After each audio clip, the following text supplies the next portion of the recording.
मुझे देखो, मैं दुनिया में भूत को भी नहीं डरता, मालूम है ना, किसी को नहीं डरता मैं। আমি যখন 2015 থেকে এসে মানুষ কমিউনিস্টের ভয় দেখে, কমিউনিস্ট মেরে নেবে, গুলি করে দেবো, হ্যাঁ ভর্তা করে খেলাম, ভর্তা করে খেয়েছি না, গুদক বানায় খেয়েছি। আমি গেলে কেউ উঠে উঠে, আমি আইলে আমার কোথায় বিকাল দেখে। চিন্তা মত করো, উঠতে দিতাম না, আইতাছি। ধন্যবাদ। আমাদের রাজ্যের যে জঙ্গলের রাজত্ব চলছে, এই জঙ্গলের রাজত্বের অবসান করে আইনের শাসন প্রতিষ্ঠা করা, আর নেশা এবং নেশা কারবারি দুইয়ের বিরুদ্ধে সরকারকে কঠোর পদক্ষেপ গ্রহণ করা, এই তিনটা দাবি নিয়ে ডিওএফ এবং টিএফ গোটা রাজ্যে আমরা আন্দোলনে নেমেছি। গোটা রাজ্যে বেকারদের বঞ্চিত করে একদম চাকরির দরজা বন্ধ করে দেওয়া হয়েছে। দ্বিতীয়ত, যেখানে সামান্য চাকরি হচ্ছে সেখানে বহিরাজ্যের যুবকদের চাকরির সুযোগ করে দিচ্ছে। আউটসোর্সিংয়ের নাম করে আমাদের রাজ্যের মেধাবী যুবদের মেধা, তাদের শ্রম, তাদের রক্ত কম মজুরিতে চুষে নিচ্ছে।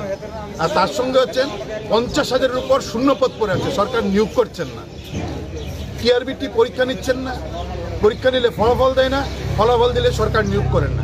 এইরকম এক অরাজক পরিস্থিতি। স্কুলে শিক্ষক নেই, হাসপাতালে ডাক্তার নেই, নার্স নেই, অফিসে অফিসে কর্মীর সংকট, অথচ 50,000 শূন্যপদ নিয়োগ করছেন না। এই রেগার শ্রমদিবস বৃদ্ধি, মজুরি বৃদ্ধি কোনোটাই করছেন না। ফলে এক পরিস্থিতির মধ্যে দাঁড়িয়ে আমরা দেখছি এই পরিস্থিতির জন্য মানুষ তার অধিকারের জন্য লড়াই করতে না পারেন, কাজের জন্য লড়াই করতে না পারেন, নেশার বিরুদ্ধে যেন স্লোগান তুলতে না পারেন, তার জন্য শাসক বিজেপি আবার বাইক বাহিনী, গুন্ডা বাহিনী মাতব্বর লেলিয়ে রেখেছে। নেশার বিরুদ্ধে স্লোগান করলেও বিজেপি আক্রমণ করেন, কাজের দাবিতে মিছিল করলে বিজেপি আক্রমণ করেন। ফলে এই যে নৈরাজ্য, আমাদের এই যে আমরা আক্রান্ত বামপন্থীরা, তার সঙ্গে পুলিশ আক্রান্ত, নার্স আক্রান্ত, ডাক্তার আক্রান্ত, সাংবাদিক আক্রান্ত, পুলিশকে নেশা কারবারিরা খুন করছেন, জুয়ারিরা পেটাচ্ছেন, শিক্ষককে ছাত্ররা মারছেন, ডাক্তারকে রোগীর পরিজনরা মারছেন। এই পরিস্থিতিতে এই জঙ্গলের রাজত্ব অবসান আমরা চাই। আর নেশা এবং নেশার বাণিজ্য এটা সরকারের আষ্টে পৃষ্ঠে বাধা। সমাজ, রাজ্যটা শেষ হয়ে যাচ্ছে।